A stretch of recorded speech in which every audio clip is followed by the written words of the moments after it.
Hey, all right, welcome to the IncrediChat tonight. We're talking to some female comic book people today, and writers and authors and fantasy, all kinds of cool, neat stuff with me and my buddy, Michael Grazia, tonight. You're live on IncrediWeek, week 1, because we just found out today we're doing a week 2, which is going to be next week, which is going to be more. I'm not going to say more incredible. It's going to continue to be incredible, because if we say more incredible, it doesn't sound like this week is incredible, and this week is incredible, but it's going to be more IncrediWeek.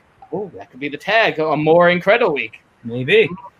I know. Right. He's going to be angry at that. No. So yeah, be sure to tune in for that. And who knows what could happen tonight? All kinds of craziness can let loose here on the IncrediChat, as always. So, Grazia, you know these ladies. Why don't you introduce them? I will introduce them in 1 second. Before I do that, I want to give one person a shout out. Whoops, sorry.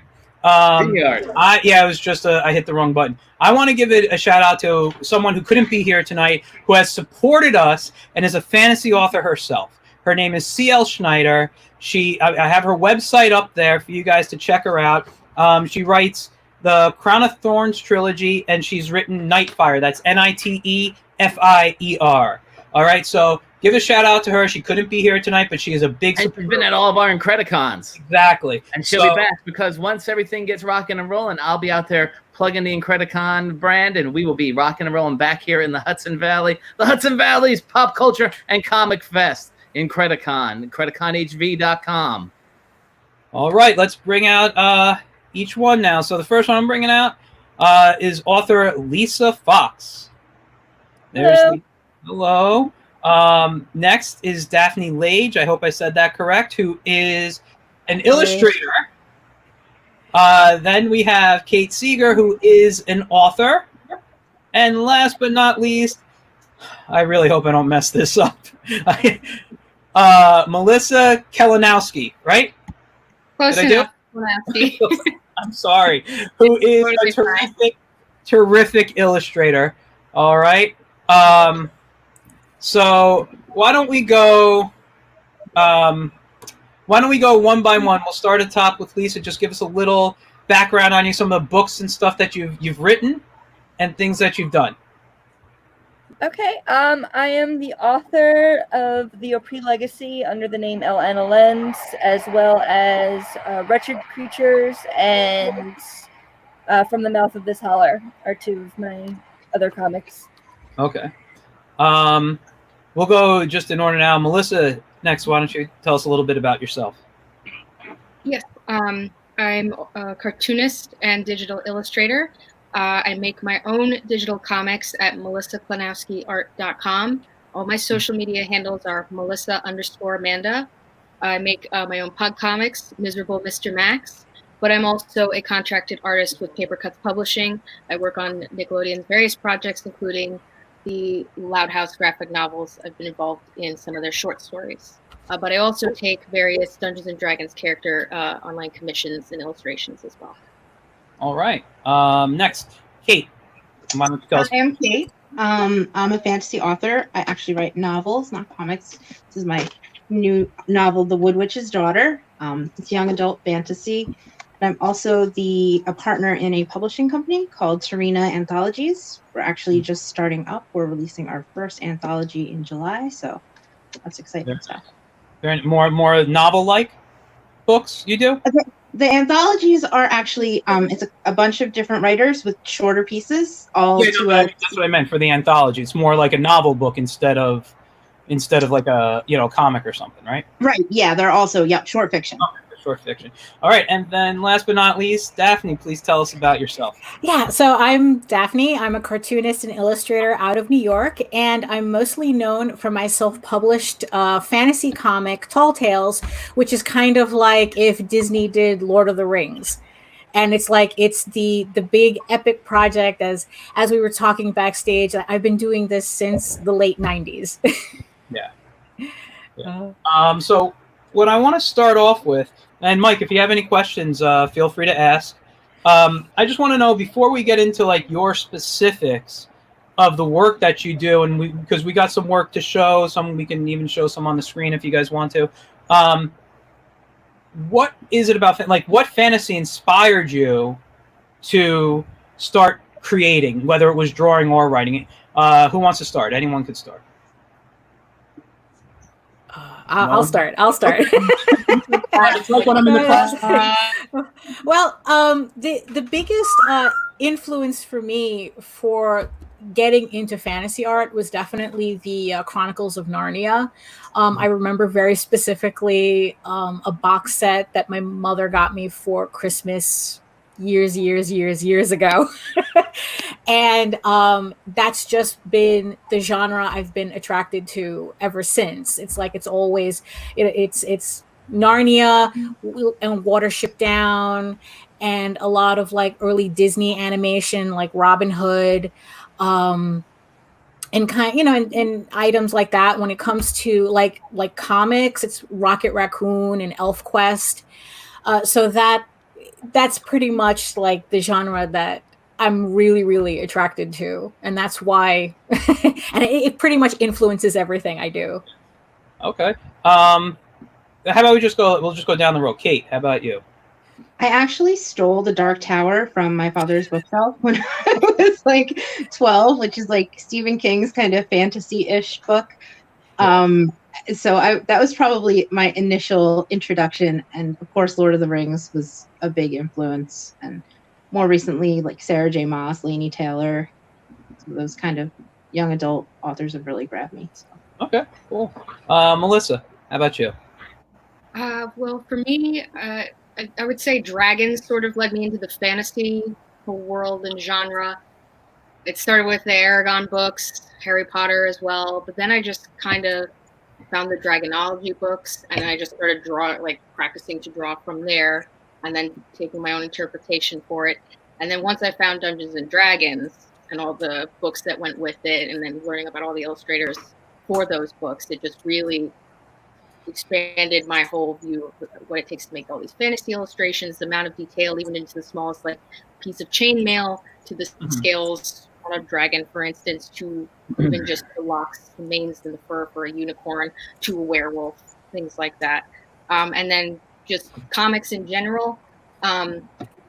Really, it kind of stretched from just seeing, the typical Saturday morning cartoons to like on Nickelodeon to pretty much even Japanese anime. As soon as I found out that my favorite anime actually was drawn and written by a woman, I was like, oh my God, I can do it too. Which is your favorite, by the way? Full Metal Alchemist. So Hiro Arakawa is my favorite. She's incredible. She doesn't even to characterize herself as a little cow in the back of the books. I thought was amazing. I was like, she does this for a living. And then that kind of got the ball rolling for me as a whole to be both an illustrator and a cartoonist. Okay. And Lisa? I'm going to say first influence was probably Princess Bride, even before I could read, and Dark Crystal from when I was really young. And then from there, as I grew up, Lord of the Rings, and then later on, Dune really inspired me a lot and kind of influenced a lot of my writing. Okay. So quickly, Mike, do you have anything you'd like to ask real quick? Nothing. Well, I mean, I heard you mention Dark Crystal. We got some Dark Crystal stuff coming down the pike very soon. So be on the lookout for that. I will say this. We are going to have something with our good friend Kasim Gaines, who wrote the complete visual history of the Dark Crystal with Cheryl Hansen and Tim Clark, who designed some of the puppets. Wow. Built some of them. So we're going to have that at some point. It's going to be a fun one. So make sure you guys check that out. All right. So what I want to do kind of first is, after since we just did that, is kind of like go one by one. And we'll start with Lisa this time since she went last. Tell us about the type of work you do. The books that you wrote, and I know you just told us Princess Bride and things like that, where your inspiration to get into it. But what type of stuff inspired you to say, hey, I want to sit down and write this book or write this comic? Because I know you've done a couple of comics, correct? Yes. I've always liked the harder, darker stories in movies, television, and books. And I found that fantasy doesn't necessarily hit some of those topics as much. So I'd like to write real life stuff, but with a fantasy twist. Okay. and you want to tell us about what the stories were about that you've written? Well, the stories I've written, my novel, The Opry Legacy, kind of touches on everything between war, class struggles, things like that. My comics, I did one that it's actually based on the Harlan County mine strikes in the 70s, but takes kind of like a magical realism twist to it. Okay. Sorry. I didn't mean to. Oh, sorry. Wretched Creatures takes just the concept of Grimm's fairy tales and makes it just again that like dark horse kind of twist to it. Okay. And I'm going to ask this to everyone in the kind of the same question right now, but are these books still available? Can you find them anywhere? Opry Legacy you can buy on Amazon. Mm-hmm. And then the comics are floating around in some stores. Okay. Because they were self-published and distributed, so they're around. I know. Hopefully they're still in comic book stores in Midtown and in the Village as well. Okay. All right. Let's go to Melissa. Talk about some of your. I know you're into fantasy illustration. Who are some of your artistic influences, though, that said, "Hey, I want to draw." Not just say I want to draw fantasy, but like obviously you just wanted to draw anyway. But did you have any specific fantasy illustrators that said, "Hey, I kind of want to try to emulate what they're doing," or just inspired you to create the type of stuff you're doing? Is this for me or her? It clicked out for like 2 seconds. No, I was talking to you, Melissa. I'm sorry. Oh, okay. I'm so sorry. It clicked out for 2 seconds. Fantasy illustrators that inspired me? Yeah, or illustrators in general that said, "Hey, I want to do this," but then you lean towards fantasy. Well, again, Hiromu Arakawa from Fullmetal Alchemist inspired me for getting into basically comics, and even just putting your own self-published stuff out there. Actually, a coworker of mine is actually a fantasy illustrator and has done some work for Dungeons and Dragons manuals. His name is Alex Stone. He's currently located in Australia.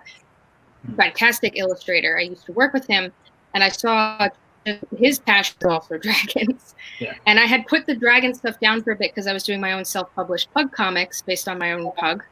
And I had commissioned him, and then I just saw his work, and it just re-inspired me to go back into fantasy. And ever since then, I've been just doing a lot of Dungeons and Dragons character design commissions, while also just pushing out a lot of my own work. Also, right now, honestly, a lot of my inspiration comes from Twitter. I just look at my peers around me and see their posting schedules, how frequent they share the studio and to progress, and just put their stuff out there, regardless of if it's for something or for themselves. And that, as a whole, inspired me to just do that. But I guess broader is I really also just love Dungeons and Dragons, and just finding illustrators that are also doing those commissions for character designs also has led me into that whole rabbit hole. Yeah, that has really inspired me. I'm actually going to ask you some questions about D&D a little later, because I know you're a fan. I know you've done commissions, and we got some of your work I hope to show a little bit that is D&D inspired. But that has a huge fantasy background, so at some point we'll come to that. Oh, yeah. Before I say it, though, I'm looking at the comments, and we got and I don't want to mess up your last name again, but it's from Joe. The Y is silent. That's the easiest way to do it. So it's Kleynowski. Okay. Kleynowski. Don't worry. You could just do. I've known you forever, and I can't say your name. I don't know how many years I've known you, and I can never say your last name properly, and I completely apologize. And Kate, we got a few shout-outs from Christy and Shauna. And Mike, we got Scott Shortle reaching out saying hi to both of us. Scott Shortle, our good buddy. Yes, good buddy. And maybe he has some D&D questions, because this man is a fountain of D&D knowledge. He is. And mythology and everything. He's someone who should be on here one day talking about that, and I hope to get him on here one day to do a D&D just conversation. But Kate, I already said you got some shout outs, which is awesome, but why don't we move on to you and like your inspiration for writing the books you did and what your books kind of are about. Well, actually, my most recent book, which is actually the first one that I've had published, despite having finished others, I was planning on writing a small town suspense novel for NaNoWriMo this year. Uh-huh. And then I drank some wine, and I was like, you know what? I want to read about fairies. So that's kind of where that started with some 3 days before NaNoWriMo. I threw my whole plot away and said, I'm just going to wing this. But it's kind of a spin-off of something I worked on when I was much younger, like in my early 20s, that was kind of similarly oriented but never went anywhere. Yeah. I'm really into the coming of age stories. So it's very much a coming of age, finding yourself, discovery with all kinds of mythological creatures and stuff. and which sounds fantastic, but the I guess company or whatever, what was it called? NaNoWriMo is National Novel Writing Month. Okay. It's where you write a novel in 30 days in November. Wow. So the goal is to write 50,000 words in 30 days, which I did. Congratulations. Thank you. Yeah, so that was how I went into that. I wrote the whole thing in a month, and then it took me 4 months to edit it. But it's out now, so that's fantastic. Yeah. And where can they find your book right now? The paperback is in Barnes & Noble, Amazon, basically all your major online retailers. The ebook, I'm using KDP right now, so it's on Kindle Unlimited, but the ebook is only available through Amazon because that's how KDP works. All right, very cool. Let's move on to Daphne. Same questions to you. Well, I kind of fell into comics by accident. When I was in high school, I met J.D. Calderon, who is the writer of Tall Tales and another book called The Oswald Chronicles. Yep. And it was literally one of those things where it's like, oh, we're looking for somebody who could draw furry art. You want to join a comic book company? And I was like going, yeah, sure, that's normal.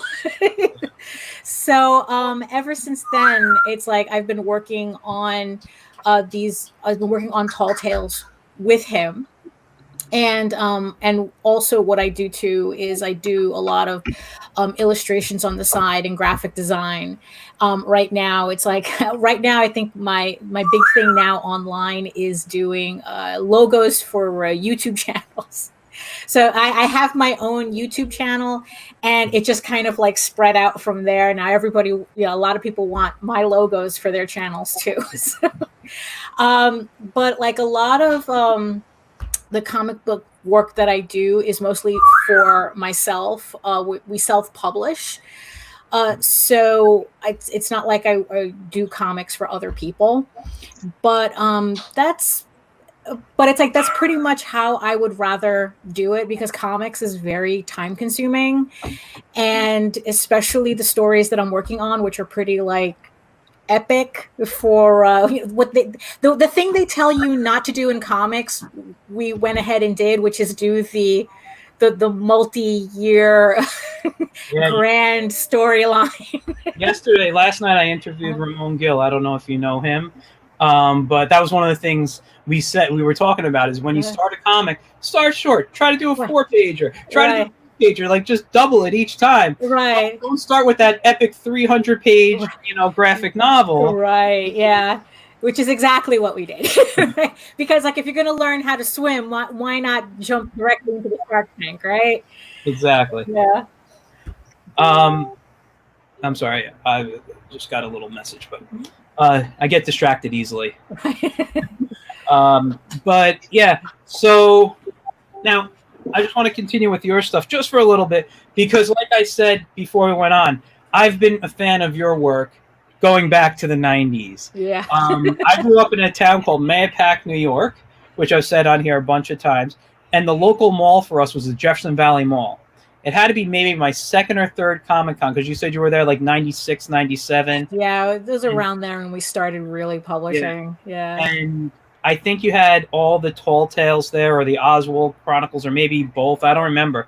But but I bought a bunch of books from you at one of the shows, and I bought a Future, and I've enjoyed them thoroughly. They're packed away somewhere in one of my boxes, and I just want to say how good they are. That if you sign up on her website for her newsletter, you can get these comics down. Some of them downloaded for free. What is it, about 6 comics you get downloaded? Yeah, you get the first 3 issues of Tall Tales and the first 3 issues of the Oswald Chronicles. Yeah, and they're fantastic. So I can highly recommend them. And we'll put up websites later and stuff for people to go to. All right. So next question for you guys. Being in the world, well, I kind of want to get this one out of the way. I don't really like talking about it, and I remember talking privately to Melissa and saying I really don't want to try to last on this if I brought it up. But unfortunately, for a long time, the writing game, the comic game, was a very male-dominated industry. How did you guys ever encounter anything that was like trying to knock you guys down getting into the industry at all? Anybody want to start that, or? I think it's just like weird offhanded things like, oh, you didn't sound like a woman writing. Like your voice doesn't sound like a, writer's voice doesn't sound like a woman wrote it, which was supposed to be a compliment in a weird way, but it's kind of like. Yeah. I mean, I got to be honest. I changed as I got older and really learned the industry. And I was never one to knock anyone, but I had that same experience in high school. There was this girl who was one of the most amazing artists, but I felt like she didn't draw like a girl would draw. You know what I mean? And she would even say that about herself. And I didn't. Oh, I'm sorry, Mike. You were going to say something? Yeah, no, I'll be back. I have to run for a few. I'll be back. Okay. I'll just come back on when you're ready. I'll knock you off here. Whoops. Yeah, he's gone for a little bit. Anyway, so I always apologize for that. And because I was never against her or trying to do art or making fun of her art, I just was like, we're going back to the 90s. So this is like the McFarlane time and the Rob Liefeld, and she was drawing like these guys. And I'm like, wow, it was really good stuff.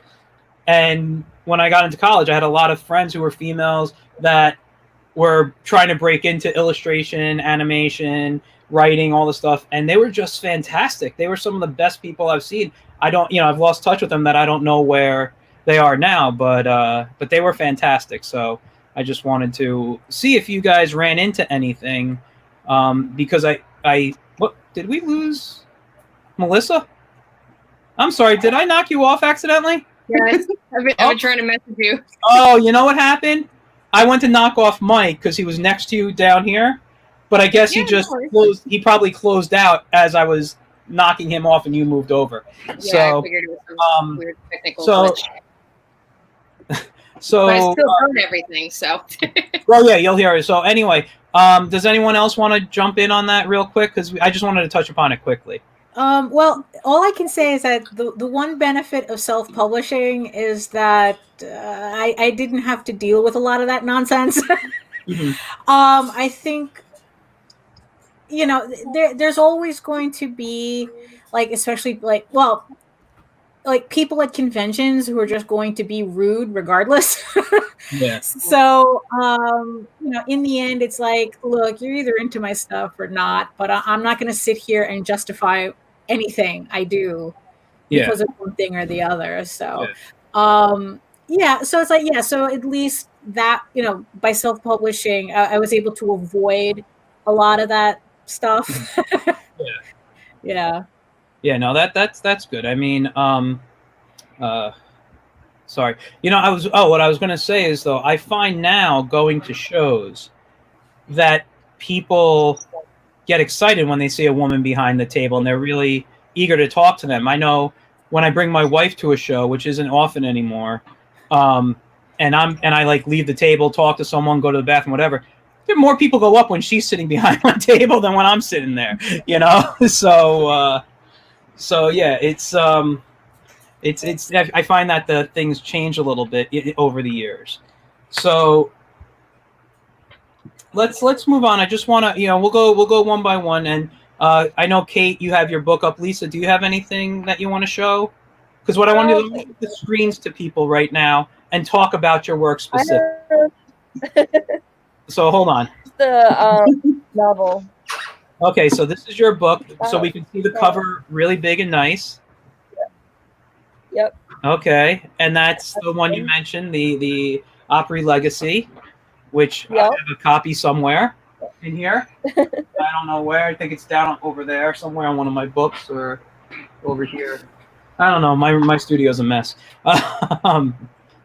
But yeah, that's a fantastic. I want to show the people. Kate, you want to do yours now? I'll give you the screen. Because I got to say, I love your cover. And I want to know who designed your cover for you. I actually found her in one of the cover design groups on Facebook. And this is going to be a trilogy, so she gave me like a really good price to do all three of them. Okay. Her name is Lee, and I cannot pronounce or think of her last name, but I can tell you after. Yeah, but, if you can I'd love to post it on here. If you need work, go to this way, because that's a beautiful cover. And when's book 2 coming out? I am hoping the fall. Okay. But I'm doing a lot of different other things too, so maybe the winter. But I'm hoping to have it done by the fall. Optimistically, October. All right. So let me remove, well, not remove you, but send you back. Daphne, what we're going to do is I'm actually going to share my screen. Oh, okay. Because I have the first Tall Tales, and then we're going to go to Melissa's work that I have on this computer. So give me 1 second. Okay. And share screen 2. Allow. And here we are. And I'm going to give that the full screen right now, which is where? Where is it? Here it is. So if we look here, this is your Tall Tales issue 1. And I can zoom out. What is this set to? Where's the zoom out? I'm sorry, I'm looking at a weird angle here. Right. Oh, there it is. So let's go to like 120. Okay. So that should be like the whole, let's go maybe 100. I kind of just want to do a page, yeah. Okay, so that's, I love that cover. I love the action that's going on in there. Do you want to tell us who these two characters are? Well, these two characters are the main characters of the series. The fox is Ravenwood, and the wolf is Cromwell, and they're both cousins. A play on the whole thing that foxes and wolves are cousins. We don't get too much into that type of punnage, I guess. Yeah. So it's like I said, it's a straightforward fantasy adventure story in the style of Lord of the Rings. It's about Ravenwood and his group of friends who are also part of, I guess, like a warrior collective. And they've been sent on a mission to retrieve a stolen magical artifact. And what happens is that they end up accidentally kidnapping a prince and getting accidentally involved in a war between the trolls and rats. Okay. And this is just so it's like, so that's like the premise of this first story arc. Actually, the entire series makes up 3 story arcs. It's made up of 3 story arcs. This is the first one, and this story arc, Thieves Quest, is 560 pages, which we have all in print right now in a trade. Yes. Let me ask you a question about your arc, because I'm looking at it. Obviously, it's really nice. I'm really into it. I bought it back, 20 something plus years ago, and I still love it. Why, this is considered furry art. Why furry style? Is that you were drawn to doing before? Well, furry was something. Well, it wasn't called furry when I got into it. I know. That came later. But I was always interested in drawing anthropomorphic artwork, mostly because of Disney. Yeah. So that was just something that, along with the fantasy, that was just like the other side of it. That was just like something that I was just immediately attracted to. Like the first chance I got, that's what I was drawing. Yeah. It's only later that I found out that there was a word for it. Like I just drew animal characters. Yeah. People consider me a furry artist because of what I do. Mhm. Have you, out of curiosity, have you ever been to FurryCon then with this? Yes. I was involved with furry fandom a long time ago, probably around the same time as I got into Tall Tales. Okay. So yeah, I've been to. I was probably involved for from probably 97, 98, all the way to 2000. Mm-hmm. That I was directly involved with going to convention, specifically furry conventions, doing the whole online furry scene. I just kind of fell out after 2000. I don't consider myself I consider myself a furry, because in the end it just seems to be the more accurate term for this. But at the same time, I'm not as involved with the fandom as I used to be. But yeah, it's I use the word furry as an adjective. This is the type of artwork I do, because it's also easier to say than anthropomorphic all the time. Yeah. I just want to say quickly, because some people may have not heard in the beginning, or I don't know if you said in the beginning because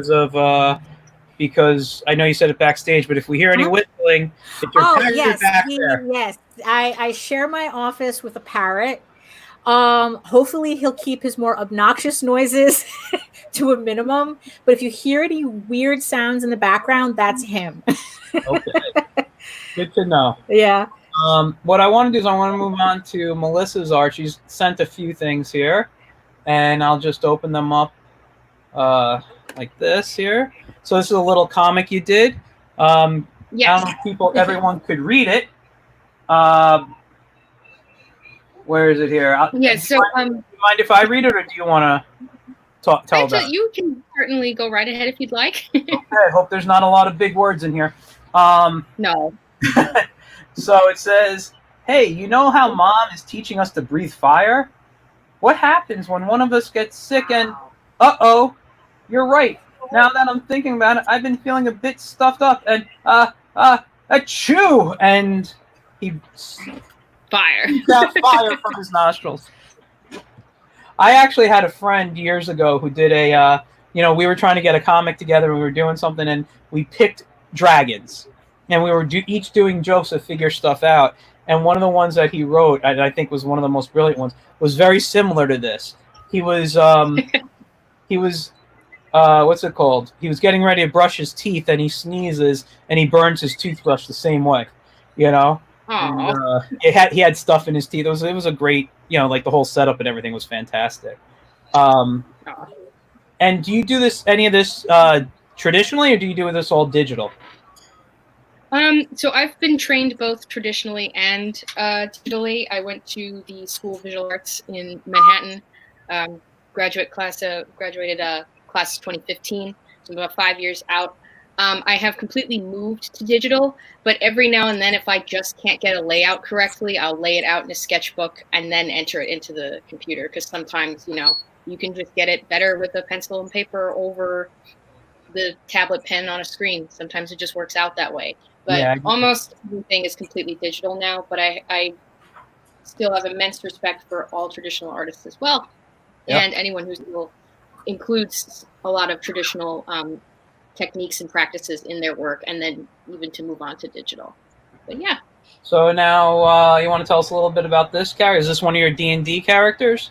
Yeah, this is one of my Dungeons and Dragons commissions. Okay. Someone reached out to me. She had a tiefling character named Anarchus, who is a tiefling warlock, and she emailed me the entire description, but she also kind of said go wild with it. But her biggest descriptions was that she had the specific staff and she had gazelle horns, and just to go with the theme of purple. So this was one of my earlier commissions for that, and once I posted one of the specific piece, that really got the ball rolling for me in that field. Yeah.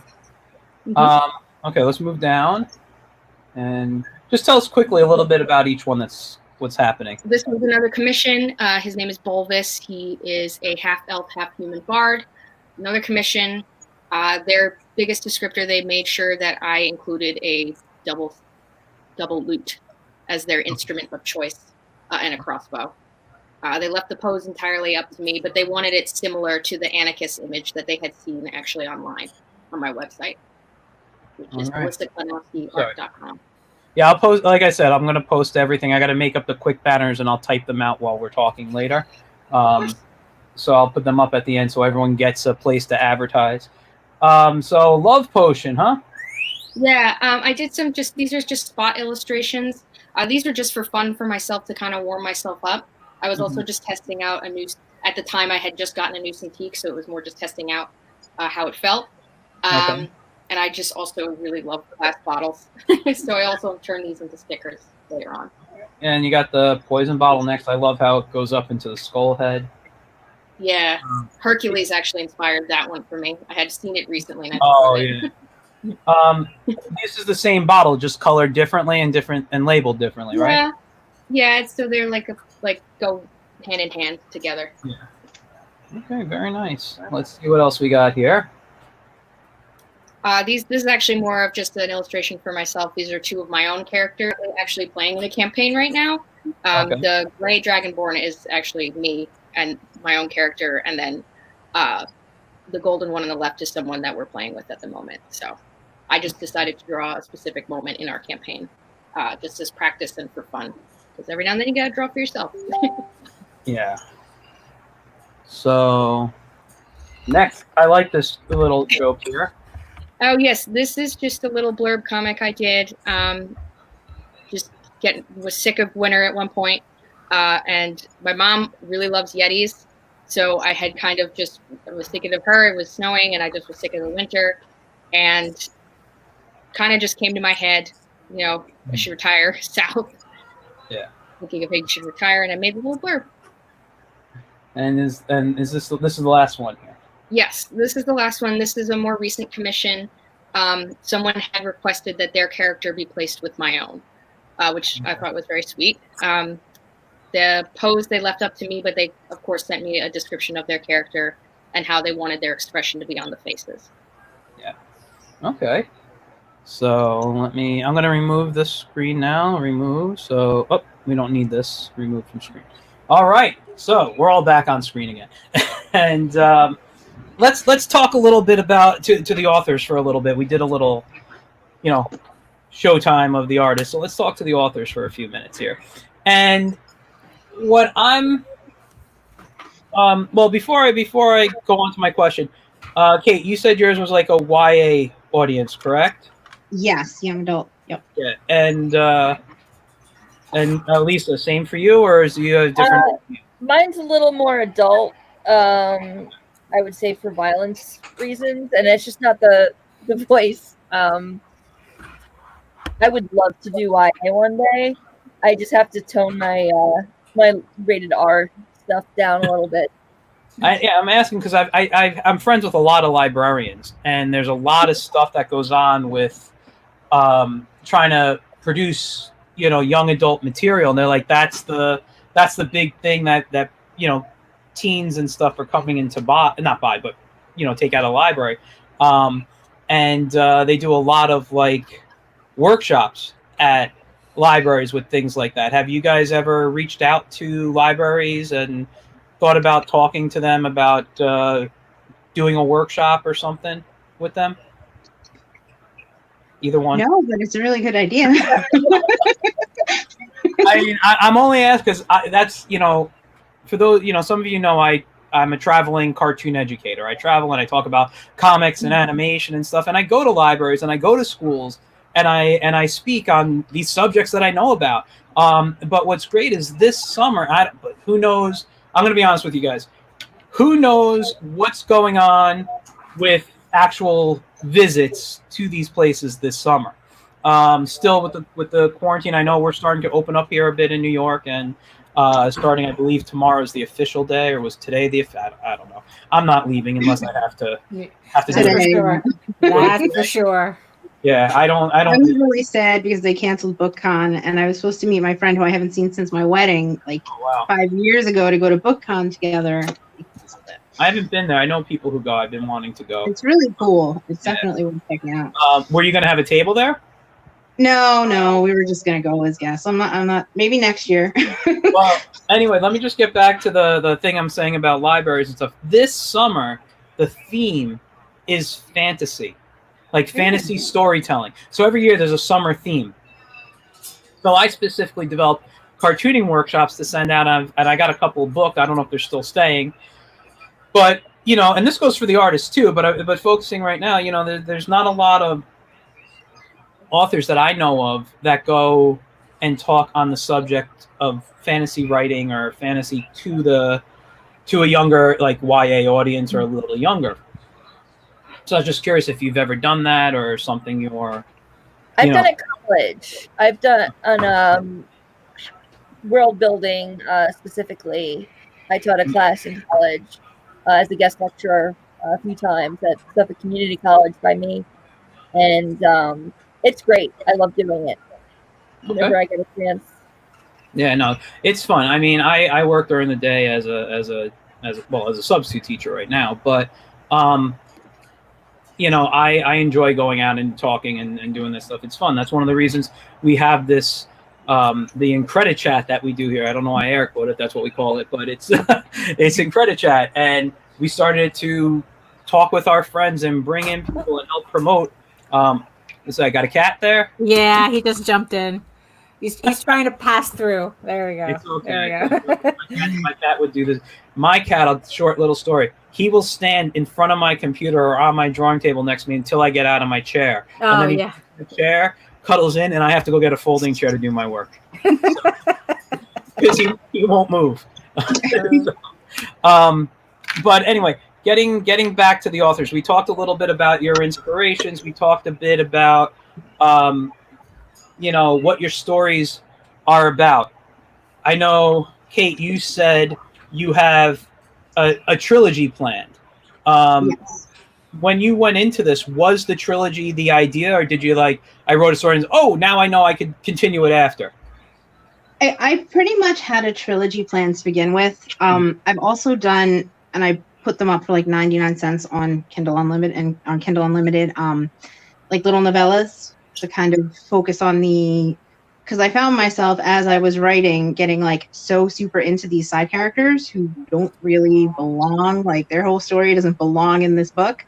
So I have some little novellas that kind of go hand in hand with the trilogy, like this character's backstory, how she became the way she is, that kind of stuff too. That's so nice. I always wanted it to be like a kind of a campaign, like a D&D campaign, or just did you freeze there? Uh-oh. I think she froze. Let's give her a minute. Christy says Kate's stories are amazing, and I'm not going to disagree with her. I have known Kate now. Kate, there you are. You froze for a minute. But I didn't know if you heard, but Christy said Kate's stories are amazing, and I was just saying I've known you. God, what's going back? 2000, maybe 5, 6, like that. I was going to say maybe like 2006. Yeah, we used to hang out at John Box. Yes, yes.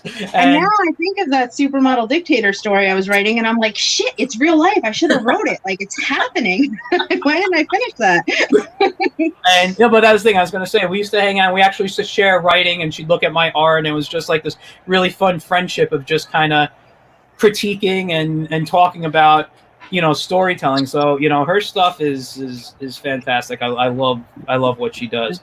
You were answering a question though, I think, before you froze. Yeah, I don't know what happened there. You said that the stuff is up on the Kindle store on the novellas about short stories about how this character became this, and then you were saying something got cut off. Do you remember what you were saying?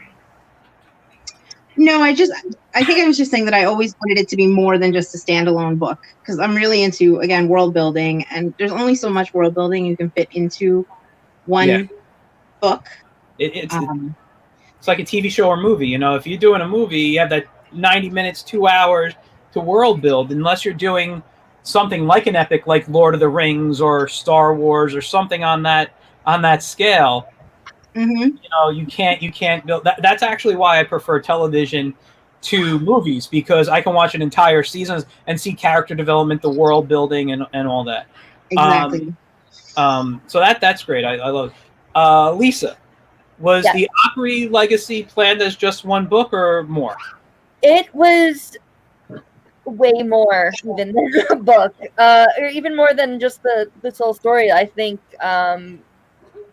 just the extra characters they come up with have a world of their own, and when you create a world, you create a history and a cultures and things that you get so into and you want to write more about. And honestly, it started as fan fiction, Star Wars fan fiction, that grew bigger than the medium I wrote it in, and just needed its own world to create. Yeah. We got 2 comments here. One from T.A. Scruggs that says, I agree. So I don't know if that's Tasha. That's my friend Tasha. Okay. Cool.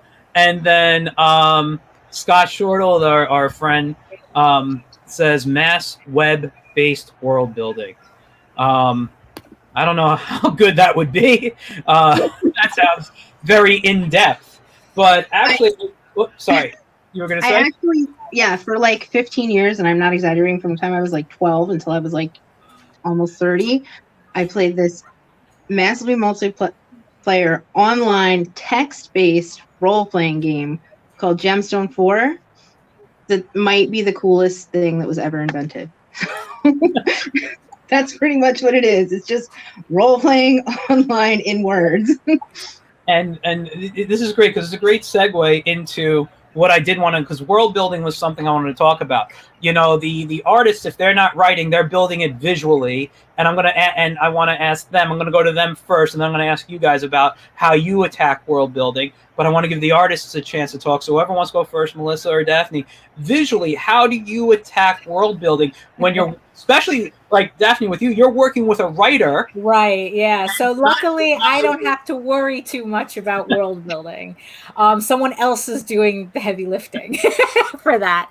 But even then, it's like when I do my own side work, my own side comics, the last thing that I want to do is spend so much time on world building that I forget to do everything else. Yeah.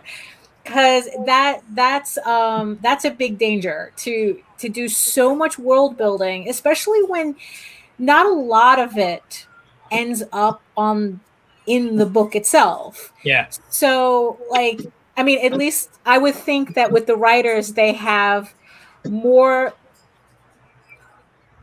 of an ability to incorporate all that world building than me as an artist, because there's only so much that I can draw in a certain amount of time. So I have to like limit the scope so that I can actually get through the work or else it's just going to be way too much. I already have one epic I'm on. I don't need like everything to be an epic. Did we lose someone? Oh, hopefully she comes back, because I want to talk to her. She might have disappeared, though she does have a toddler, so for that reason.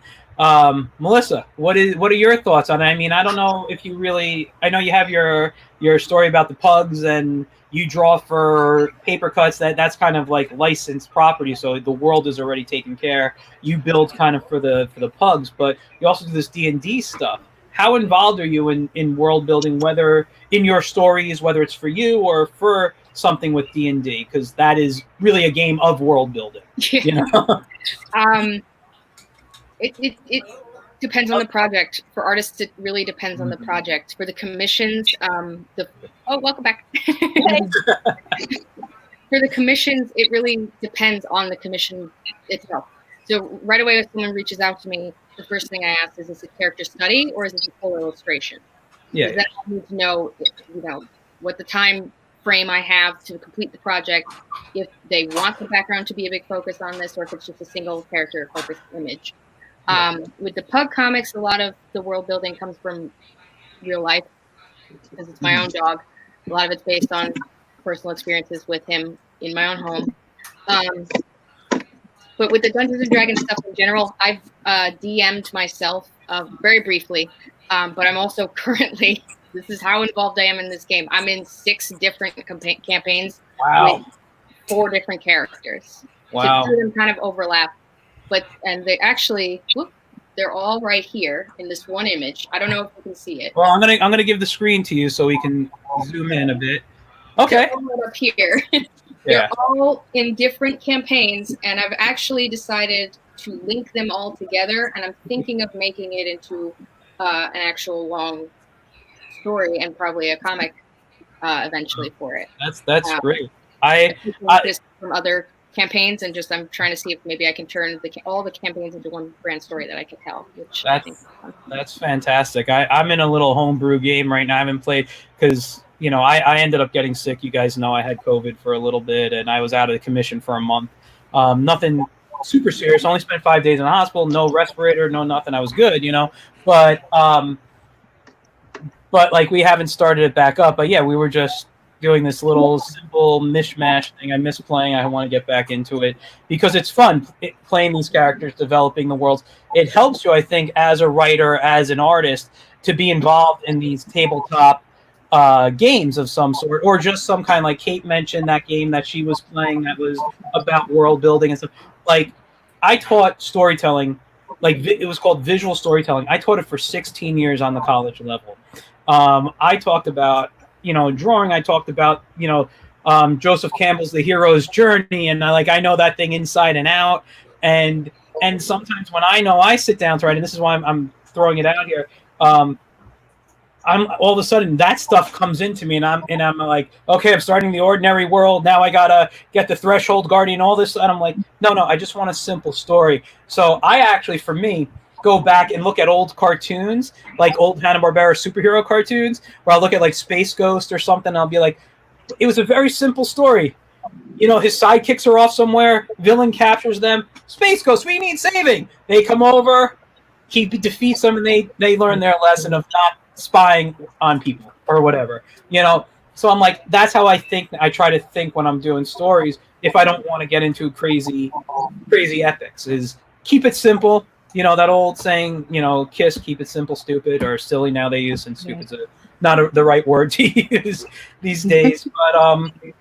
But you don't have to explain like everything in a story. I know. You really don't. Yeah. I'm sorry. That's the teacher. Less is more. Yeah. Less is more, though. That is my. Lisa, we'll go to you next. How do you attack world building? I think I attack it with I have very extensive world that I've already built, like speech patterns and cultures that I like to kind of mush together, and then throw it in very subtly. Mm-hmm. So there's a lot more where I might not put it in, but I already know, turns of phrases.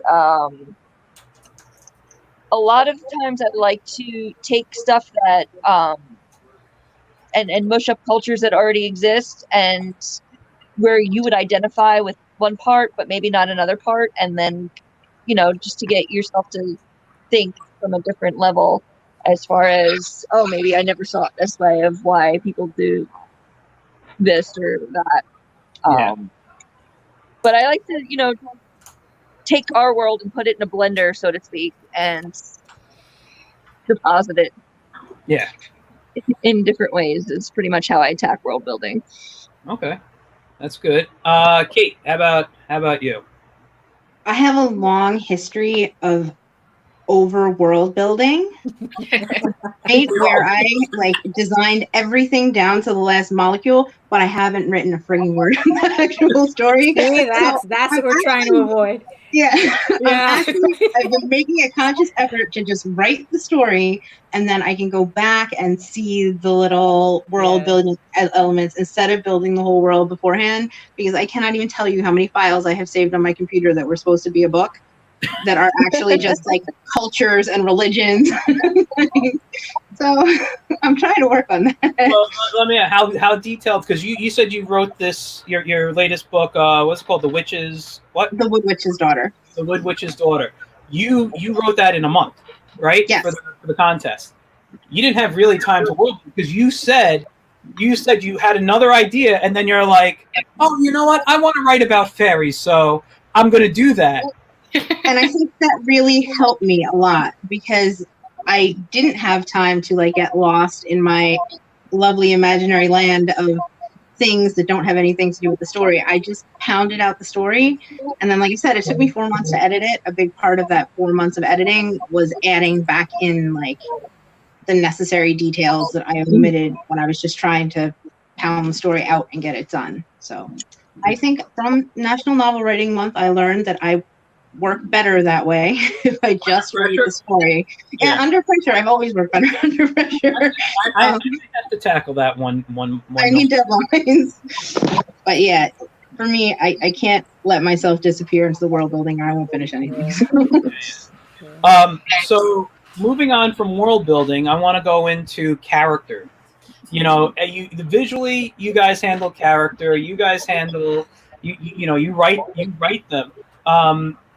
So and let's start with Melissa, then we'll go to Daphne, because I know kind of Daphne, you have someone give you a description. So when you're outside of your designs, that's commissions that you're getting, Melissa, how do you attack character design and character for story, whether it's for your pug or something else that's your own creation? How do I tackle? It blurred out just for slightly. The question was, how do I tackle character design? Yeah, well, how do you attack developing your characters? Whether it's in design, whether it's in, do you write it down first and then create? Do you sketch? Do you create color palettes in your head while you're drawing? Like, what's your process of creating a character? Honestly, I would have to say for me, it either goes two ways. One way, it'll be I literally am sitting with a blank sketch pad or a tablet screen, and I'm just kind of monkeying around, just making shapes, and then I just kind of form it. But more often, it's inspiration from real life.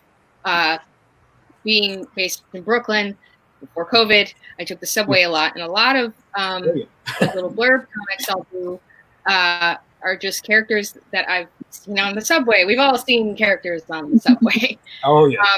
To certain family members that I'll base some characters off of, or just like pretty much if I need to create a character, I just think of like, who in my life have I not incorporated, and or what have I seen recently, or if I'm actually out and about, what's around me. I think inspiration from real life is a huge influence for me specifically, but also every now and then you just are doing drawing warm-up exercises and you realize your scribbles start to look like something, and then it's like, oh. Yeah. And that's kind of how my pug character was made. Okay. Both looking at him, and I just was absent-mindedly, like not even thinking about it, and then the squiggles turned into him. Yeah.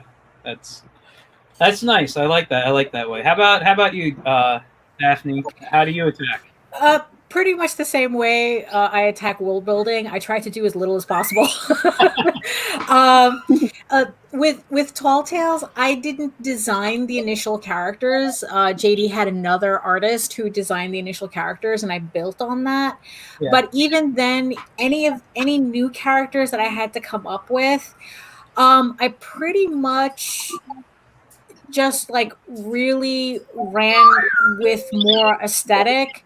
And just like tried not to fuss too much with designing a character, because like I said, I mean, because I've seen artists, they they treat it like a process. It's like they have like turnarounds and color. They do the color palettes. They do, and it's like, oh, that's too much. I'm at an age where I need to get things moving as quickly as possible. So I don't want to spend a lot of time fussing with something when I could just, it's like, okay, this is what the character looks like. This is the idea. We can improve on it as we go along. Yeah. But yeah, I have to keep things moving. Yeah. Let's move on to Kate, and then we'll do Lisa. How do you attack character? I almost always start my stories with a character. Like they almost never start with a plot. The plot always comes later. It's typically just a character.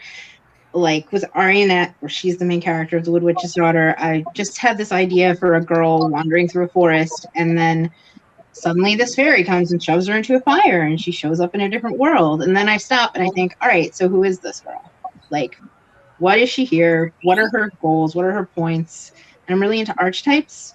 Yeah. So I'll try to think of archetypes that work best to add conflict to that situation, and obviously tweak them. You don't want generic cardboard cutout characters, but I feel like there's something to be said for kind of tropes and archetypes. There's a reason why they exist, because there's universal things about humanity and relationships that just are.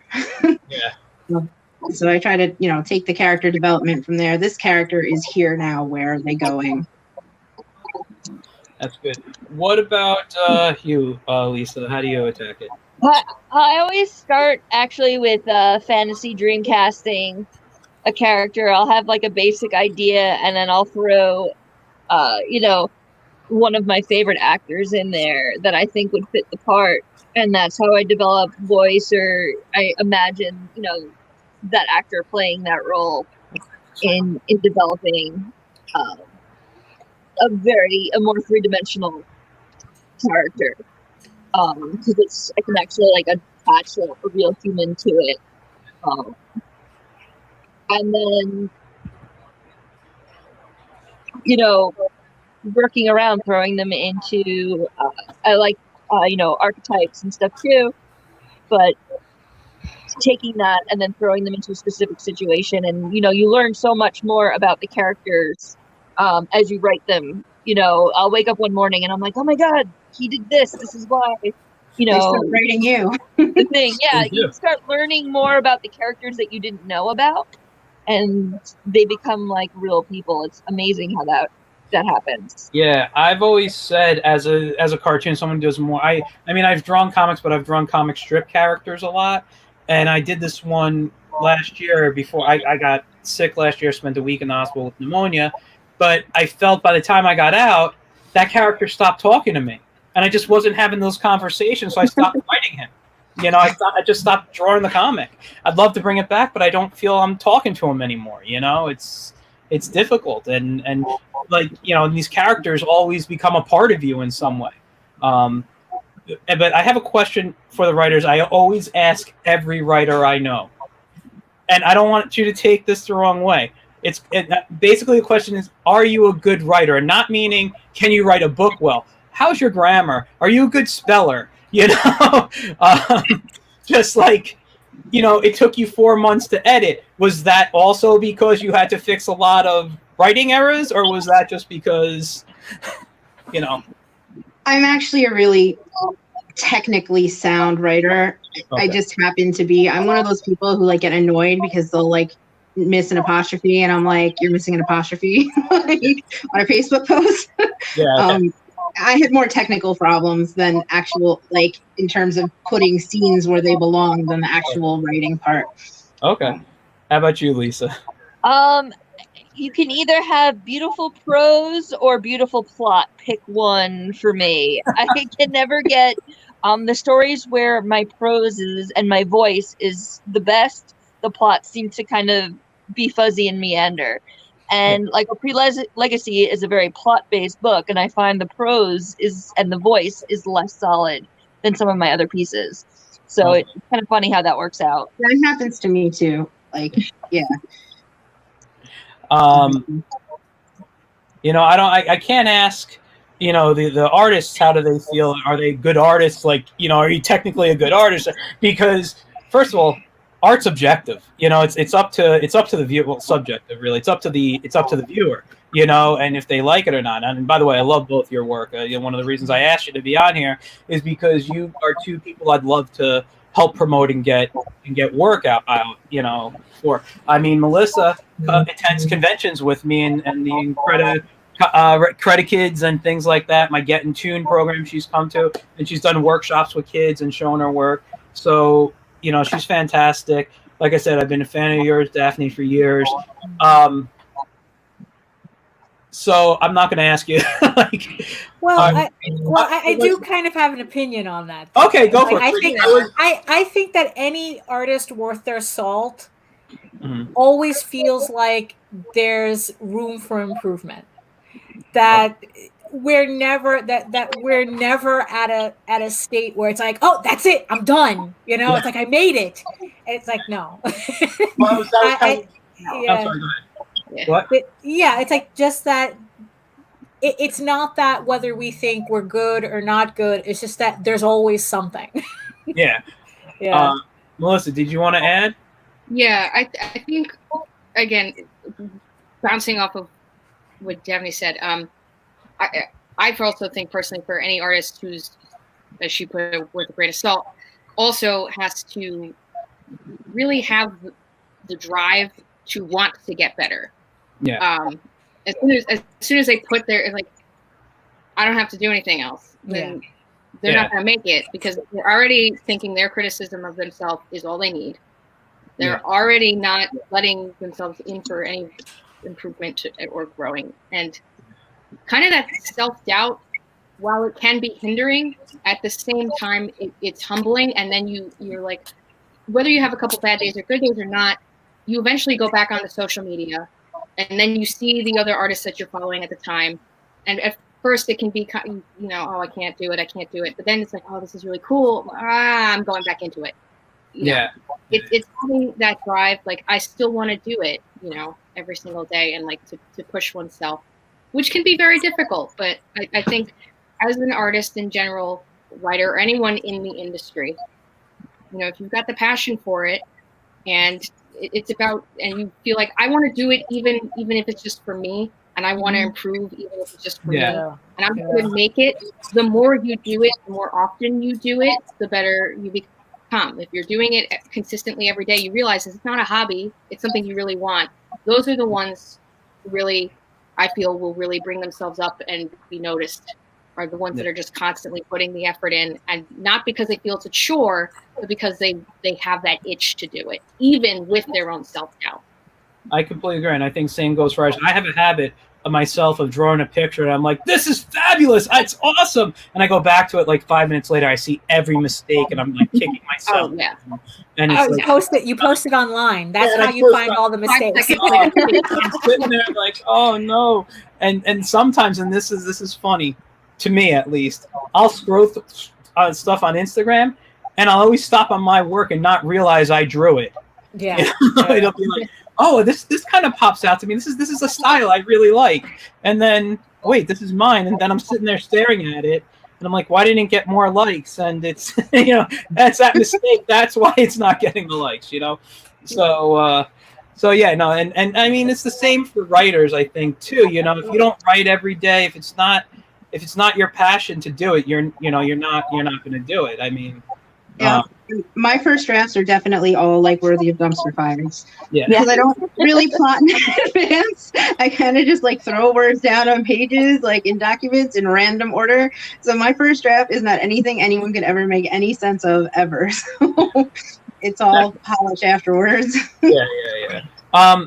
Do you as writers, like Melissa was saying, and I know this as an artist, and Daphne was nodding her head when she was saying there's that self-doubt. Do you guys have that as well as, like, while you're working or after you finish? Because I don't know if this is the direction it's going. I don't want to make anyone talk about anything they don't want to talk about.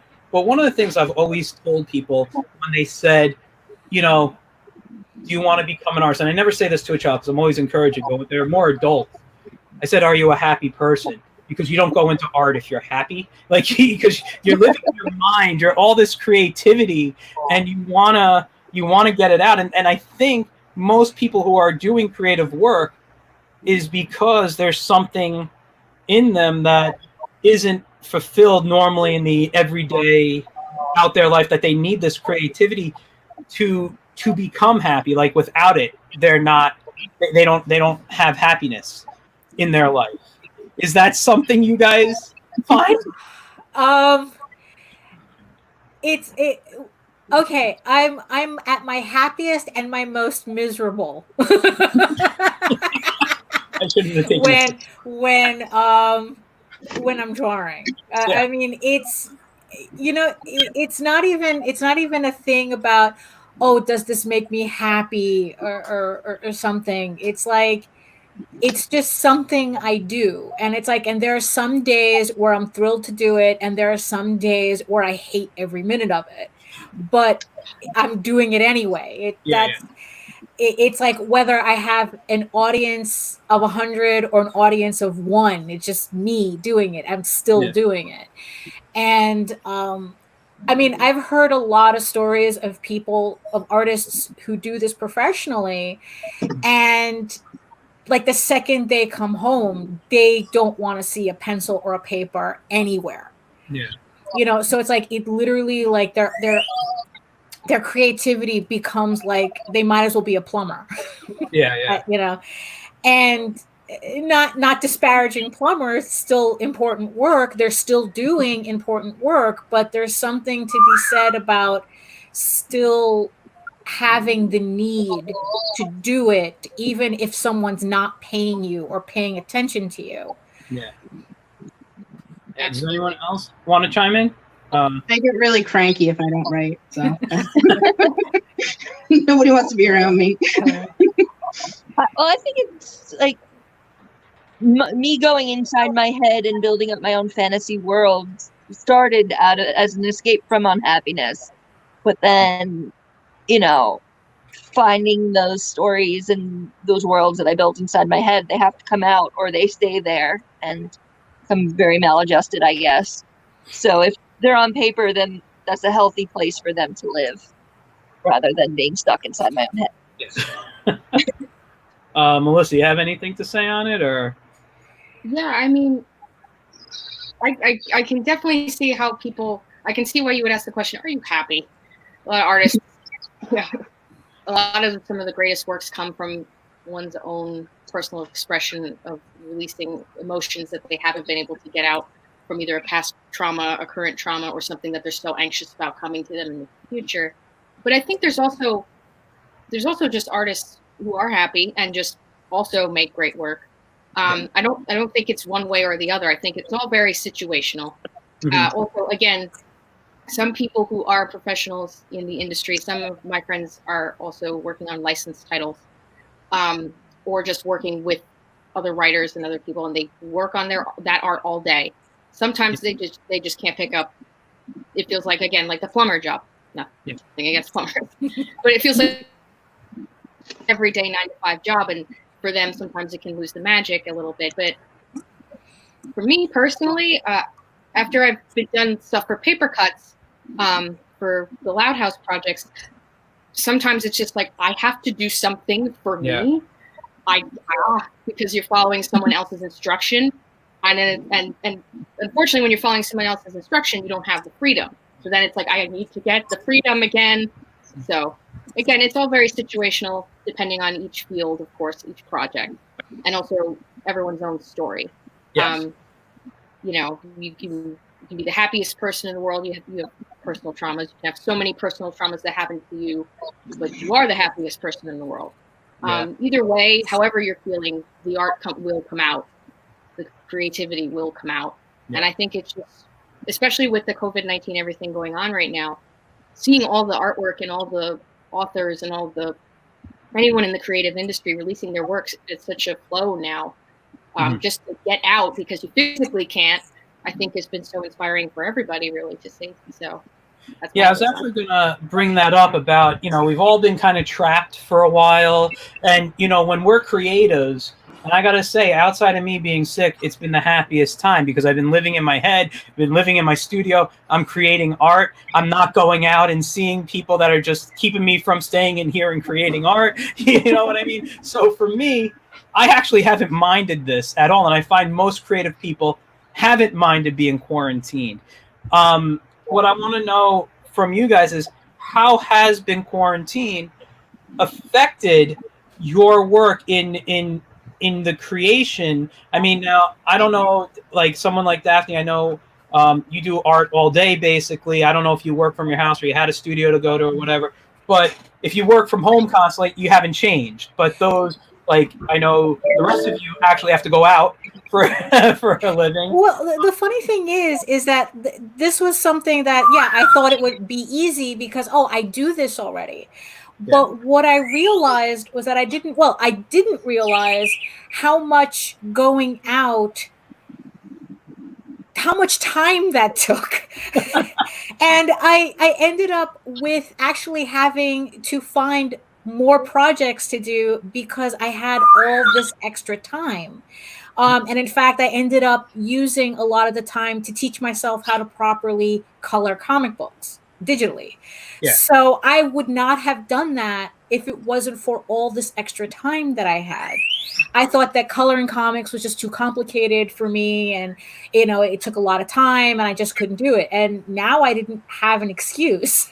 Yeah. So I actually ended up trying to find more things to do because I wasn't going out as much. Like, I didn't realize how much I did that. Yeah. And speaking of the coloring comics that you were just talking about, when I was on your YouTube channel the other day, was that a video you recently made? Yes. Okay, about coloring, because I saw something about coloring comics. Yeah. All right, so we're going to, like I said, at the end, we're going to post stuff. So, if you want to post your YouTube channel or just your website, if it has a link or whatever, we're good with that. But yeah, I mean, her stuff is fantastic, her YouTube stuff. But I think it's great that you took the time to learn something and build off. Outside of that, have you done anything else that would be like, I don't know how to say this. Okay. Years ago, I saw a therapist for a little bit because of a medical condition I have. And she said, "What do you like to do for fun?" I said, "I like to draw. I like to write." Yeah. "What do you like to do? What else do you do for fun?" I watch TV. I watch TV. I read comics. Yeah, but that's the thing. I read comic books. I watch TV. I read books on mythology. They're like, "Do you ever take a break from story?" I said, "No." She goes, "That's what you need. You need a break from story." And I'll be honest, I haven't taken a break from story. I've been working here binge watching, like rewatching Stargate Atlantis, for me, and I'm never away from story. Have you done anything to get yourself, or do you do anything to get yourself out of the story life, the drawing life? Either it came out of quarantine or something you do before? Or writing too, for the writer. Yeah, no, this is going to go to everybody. Yeah, no, I mean, honestly, I'm actually jealous of people who can play Animal Crossing for 6 hours. She's probably doing that right now. Because it's like, I can't, like, I don't have, like, for some reason, like, especially the past couple of years, but I just haven't had the mental capacity to get into TV shows, to get into books, to get into video games, to get into, like, none of that. It's like, unless I'm working on my stuff, I just don't have the room for it. Yeah. But at the same time, I see people playing Animal Crossing for 6 hours, and I'm like going, "Don't you do anything else?" Honestly, I say that to my wife. I'm trying to talk low. I don't know if she can hear me. Great escape. Hey, I play. Yeah, no, I mean, look, I don't get the game. I'll be honest. I've played a little bit years ago. Just she let me try it out, but I'm like, I don't know. It's like Animal Sims to me, and that's what it comes off as. Yeah, and I'm like, I wasn't a Sims fan. So, who wants to answer next? All right. I'll say it's been opposite for me, this whole COVID thing, because I'm essential. I work with adults who have substance abuse issues, and I'm also a full-time mom to a toddler. So I feel like I've had more hours at work and less time to write, and that is so frustrating because I'm seeing everybody else getting their magical time to sit and do things, and it's just like a Twilight Zone episode where the guy who had all the books but lost his glasses. I just feel like, oh, there's time to do stuff, and I'm working, and I'm so busy. But again, I have a great job that allows me to divulge into the human condition so much more and see people from all different walks of life. So, there's that benefit. Just hopefully soon I'll get time to actually get the work done. Yeah. All right. Next, who wants to go? Melissa? This is my best life. Oh, okay. Hold on. Okay, go for I love it. It's my best life. I'm like, how can I make it stay this way when it's over? Because I don't have children. I have a dog.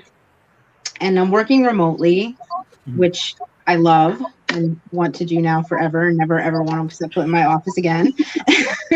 And I feel guilty about it all the time because all my friends are like, this is so horrible. I just want it to end. And I'm like, am I a bad person? Like, I know people are dying and stuff, but I really like this. Like, a lot of creative. Because I have more time. The only thing that's weird is that I'm like usually a really avid reader. Like I read like 3 books a week. Wow. And I can't read right now. It's like an attention thing. I don't know if it's because I've been writing more, so my brain is just stuck in that. But I try to read other people's books, and I'm like, meh, I'm not into this right now. Write my own stuff. Is gets that way sometimes. I sometimes get lost in my stuff too. I have a pile of comic books somewhere in here, all over the place. I haven't read, and I'm going back a year plus. And I'm talking like 22-page, 32-page comic books. Nothing hard to do. I just haven't done it. Melissa, how about you? Any thoughts on what we were talking about here? You there? I'm actually busier. I'm actually busier now than when I was going to work. Oh, wow. I work a 9-to-5 job. I'm a retail coordinator and administrative assistant for the Society of Illustrators on the Upper East Side of Manhattan. So they're a museum dedicated to illustration and comic and cartoon arts. They're a fantastic organization. We've moved our entire museum experience online. So we've been working on virtual tours of several of the exhibits we've had in the past and some that we have currently up. We have done children's workshops, coloring pages. I currently am transferring a lot of our permanent collection images and turning them into coloring pages. I'm also creating my own original children's coloring pages for that organization. And now I also have a lot of time for commissions because I'm not commuting still an hour to get to Manhattan on the subway and back. Now I'm making a lot more commissions. So immediately once I'm done with my 9-to-5 job of drawing all day and or talking about just how we can put ourselves out there online more for the whole medium of illustration, comic, and cartoon art. But then I'm also making my own stuff and pushing it also into the weekend. Well, somehow also trying to maintain relationships with my roommates, playing Dungeons and Dragons, trying to play Animal Crossing just so I can just turn my brain off for a second. It's weird. I'm not physically going anywhere, but I'm busier than ever. But because I'm busier than ever, it's taking me a little longer to get the projects done for personal commissions and stuff. But once they come out, it's great. It's a complete reverse effect that I thought it was going to be. But yeah, I didn't expect to be busier, but I'm thrilled. It's good. It keeps the day moving. I mean, some days for me, I'm just sitting in the studio kind of like, what's going on now? I'm working on something. I'm going to take a break. How long's my break going to last me? Well, I don't have to get back right away. I could take a nap. That's kind of the mentality I see a lot of people having right now. And but I feel if I was busier, the day would move a lot faster. I miss one of the things, like I work in a school, and what I miss is going. Actually, I don't want to say it this way because then they'll think I really, really enjoy hanging out. I do enjoy hanging out with kids, but I go to a different classroom each time, and it just moves the day along. I'm not sitting in one classroom all day. So now I come here and I'm in my studio all day, which is fun for me, but I'm not moving anywhere. It's like there's no exercise for me, even if it's just walking down a flight of stairs or up a flight of stairs. I just walk on a flat level somewhere here, and to and from my bathroom, my kitchen, my bedroom. It's so. But yeah. So anyway, with I kind of sidetracked a bit because I did want to talk specifically to the writers. And you brought it up earlier. I think Lisa said she had a choice between prose and plot, and I wanted to know how you guys attack plot in your storytelling. Is it, like as a cartoonist? Hello.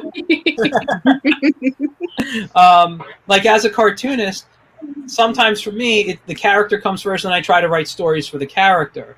I rarely come up with a story and then develop characters after. How does your plot work for you when you're creating your stories?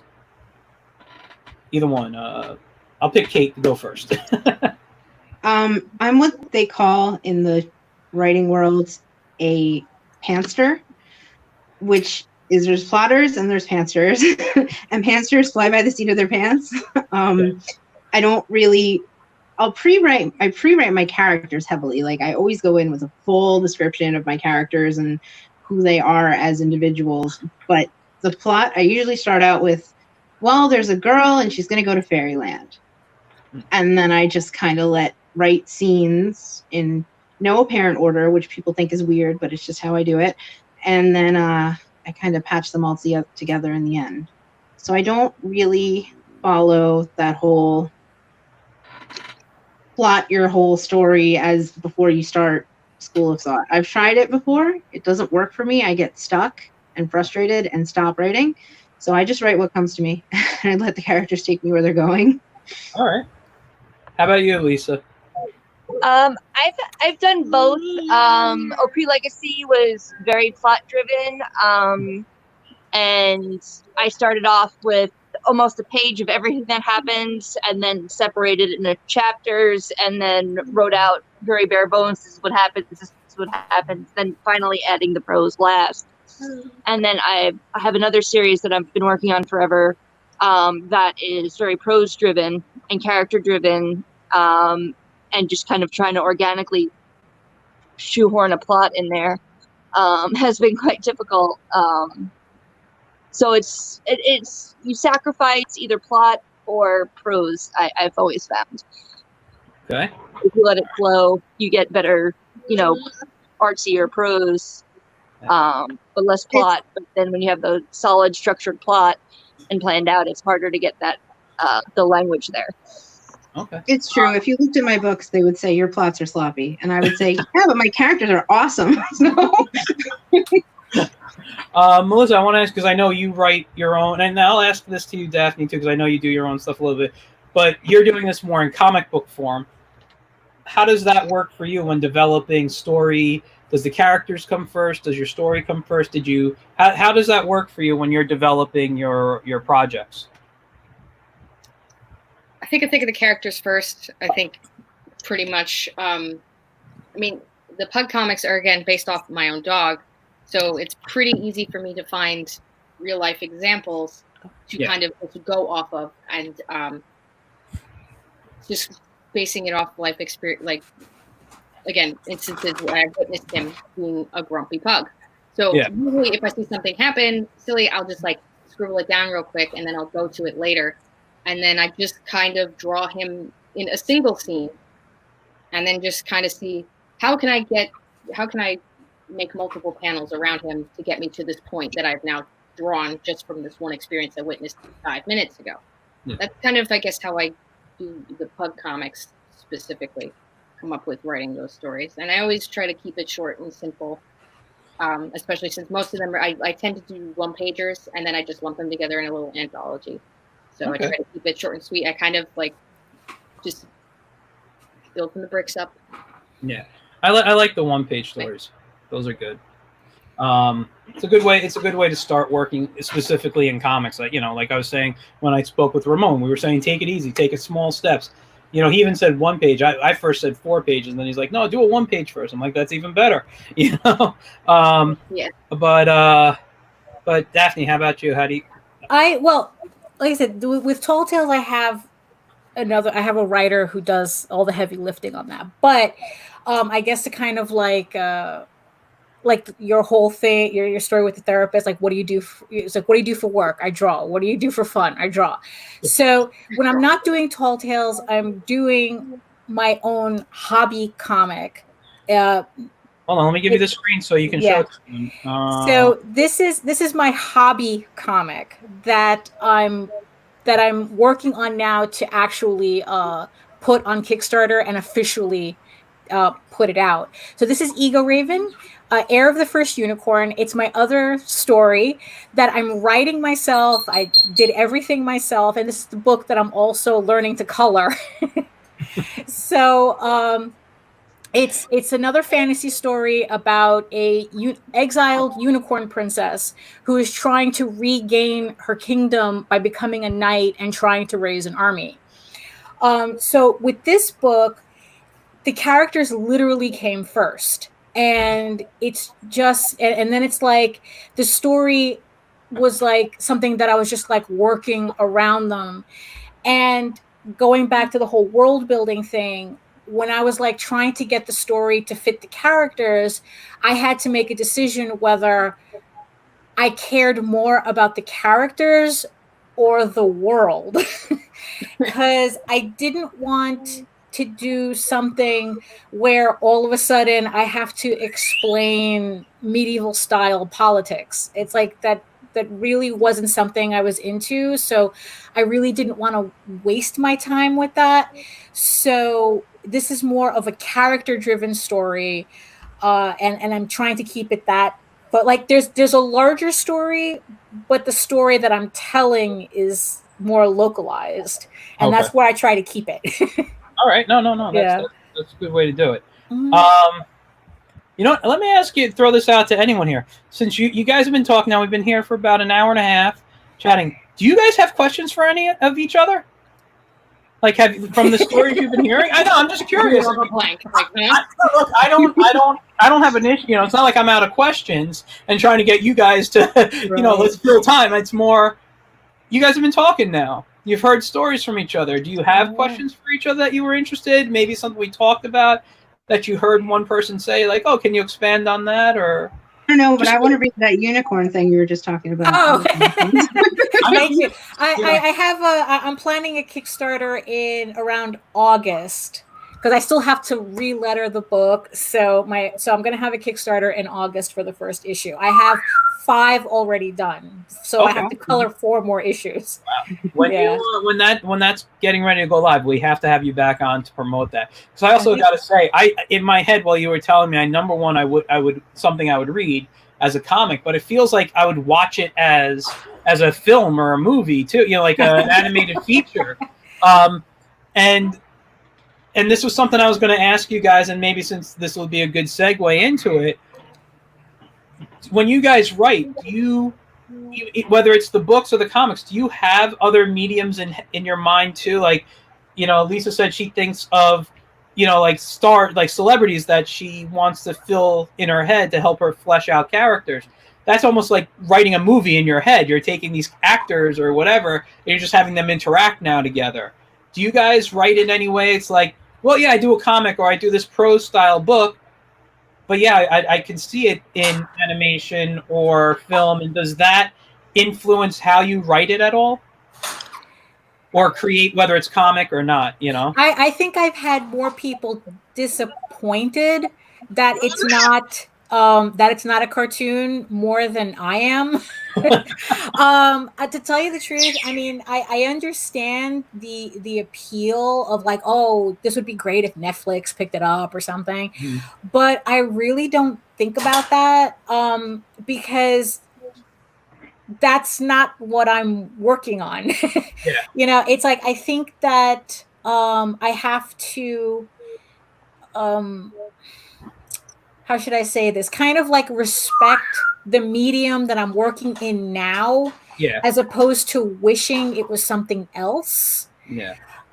So I don't really think about that. Like what's funny is that, it's like there are people who do like fan castings of their work, and they do, oh, these are the fan voices, and and I'm like, I have no idea. that's not, I'm not thinking about it that way. I think I'm like the total opposite, where film and TV is such a strong and my favorite medium.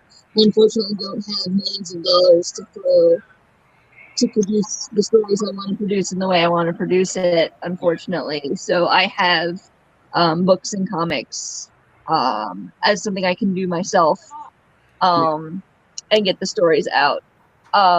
Were I a billionaire, I would have my own production house and be putting out like my own Netflix and HBO level stuff production wise. But it's a lot cheaper to write a book than to create a multi-billion-dollar or multi-million-dollar TV show. Before I go, Melissa, I'm going to ask you next. But before I go, I got a comment from someone named Claire. It says, "Awesome to see you live on this fun panel." So I just wanted to let you know there was a comment for you, and also Kimmy says hello. So, but yeah, let's answer the question. Like, do you think in other genres when you're drawing or the work that you're creating can be or should be transferred over? Sorry for the delayed response, by the way. Again, it clonked out. It seems to clonk out right when you're about to ask me something. But I heard the tail end of the question. So, and what you were saying about the comments. But I guess Garfield for my Grumpy Pug. Mm-hmm. Like if I like to think of like how I'm writing him or how I'm having his character come across, it's almost like thinking like, well, if I was handling Garfield, how would I go about this?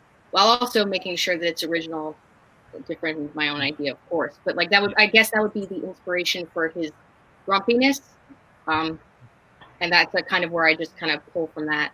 And I kind of imagine like, well, if he was like Garfield, what would he do? And also just viewing him in general in person. It's been very hard being in Brooklyn when he's actually back on Long Island with my parents, but they make sure to send videos every day, like, here, use this as inspiration. Like, That's great. But, yeah. That's awesome. And Kate, how would you answer that question? I'm like constantly tortured by the fact that I will see a scene in my head like it's a whole movie, and then I'm like, I can't put this on paper like the way it just was in my head. Like, how do I even do that? So, but then I'm one of those people who believes that 9 out of 10 times the movie ruins the book. So I don't know how I feel about that's the worst part. Movies. I just wish I could take the movie in my head and like put it straight onto a screen without the intermediary. Actually, that was something I was going to get to, but about transferring, this was kind of segue into it, shows that you had like Game of Thrones that was built on from a book that Harry Potter, you name it, Lord of the Rings, whatever it is that's fantasy that comes from books. I'm sure most of you have like read those books at some point, or at least some of them. How do you feel about the visual adaptions that come from these prose style books? I am totally the book was better snob. Oh. The main book that definitely I think represents that for me is The Hunger Games. Okay. And I literally couldn't watch the movies because I was like, oh, this is so not like the book. The book was so much better. The book was they're completely missing the point of the book, and a lot of times is like that's what it is to me. Like I even feel like to use a comic book example, Hellboy. I think Hellboy is completely impossible to translate to the screen. I know people love those movies, but I don't because the comics have such a different language that doesn't translate. So it's like I can't get into them because of that. Yeah, I was gonna say just I feel the same way. Not about Hellboy because I didn't read Hellboy much. I feel if you don't read the comic as much, you're going to enjoy the movie much more. Like one that was big for me was League of Extraordinary Gentlemen. I love that comic. Yeah, and I thought the movie was like right. You know, the people who I was friends with that I saw it with, they're like, that was an amazing movie. I'm like, no, what is? Yeah, it's like, did we watch the same thing? Yeah, and so, but I feel that way about anything Frank Miller wrote, so if it's no, that was that Frank? Yeah, that's Frank Miller, right? Or I forget. No, that was Alan Moore. That was what? League of Extraordinary Gentlemen was Alan Moore. Alan Moore, that's what I meant. That not Frank Miller. Alan Moore's work, From Hell, any stuff that Alan Moore wrote, because he's so dense in wording in his stories that I don't think they translate well into movies. But anyway, I don't want this isn't really about me. Right. Talking about stuff. So I want to hear from you guys. But it was just kind of the same thing that you were talking about. Who wants to go next? I loved Game of Thrones until they got ahead of the source material, and then I was like, "Oh, come on!" It was one of the only TV shows that I was like, "All right, this is totally doing the books justice." And then they got ahead of the source material, and I was like, "No, this is not." I can't talk about Game of Thrones because I think I'm the only person who didn't like it. So, you know what? I'll tell you. Did you read the books though? Here's the thing about reading in me. Number one, I had a reading issue growing up, so it took me a lot to read. I really got to find a book I'm going to want to read and enjoy to pick it up. Yeah. But I'm a visual guy, so I'm not going to lie. I prefer comics. I prefer to read the visuals. So if they had a Game of Thrones comic, I'd probably read that. But I also feel like when we were talking about world building, I felt they didn't build a world properly for me. And when I watched the first couple of seasons, that I was just I watched the first 2 seasons with my wife. She watched the entire series. I felt the world wasn't built properly. I couldn't get into that world. Did we lose Melissa? She's coming back in here. Hold on. And I'm going to remove the other one.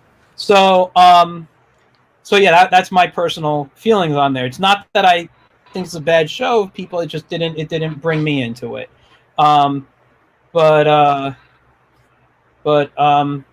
Was it Lisa? You're next. Or did you answer? I think it's really awesome. The first time that I handed my story off to an artist to adapt, and I cried when I first saw it. It was my words. They read it. It was completely not what I had visualized when I was writing it. It was completely different, but it was amazing to see. Yeah. And I think, as you know, it's really hard to do that as an artist, to give up some of that control to somebody else. Yeah. But so far, every time I've done it, it's gone well because I think I picked good people to do it, to adapt it. Yeah. Stuff to comics and stuff to illustrations. But yeah, that's always a fear of oh my God, what if they take it and ruin it? And everybody hates it because it was just a terrible adaptation. If you don't mind me asking, what was your first comic that this happened with? Actually, it was my novel that I had first. I was trying to do a graphic novel for some parts of it. And then I sent out some test pages to some artists, and then the first thing I got back actually ended up the illustrator Robert Nugent, who is the colorist on both my projects, took a scene from the Opry Legacy and drew it out, and it was absolutely gorgeous. I just cried. That's awesome to hear. That's great when an artist can do that, though. Like, kind of has this on the same mind wavelength there, you know. Melissa, are you frozen? She's gone. We'll have her come back in, I'm sure. Well, let's give her a moment so that she can answer. Hold on. So here she comes. I'm so sorry. I don't know. It's okay. It happens. Sorry.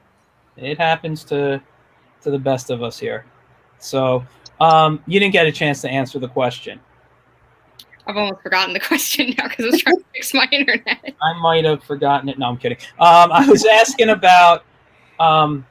Actually, you're gonna have to tell me if this was the question I asked. Visual interpretation. Right? No, we passed that, right? I've been listening to so many great stories now. I've had so many great stories being told to me here. I think we were talking about when you move from like one medium to another. Oh yeah. Like I mentioned, like Game of Thrones. Movies. Me, what? Book is better than the movies. I'll give one simple, perfect example: Aragon. You don't even remember that movie because it was that bad. So I remember the title. Source material, and which I get it. You know, it's really hard. And whether it's a good adaptation or not, it's really hard to take a 500, 600 page book, shrink it into 2 hours. Or for Game of Thrones, an 800 to 1,000 page book into 1 hour for a TV episode for Game of Thrones. It's really hard. So I totally understand that. Sometimes it can be great. Sometimes it's really not. But 9 times out of 10, the original source material is better because it's coming from the exact artist or writer's creative mind and thinking.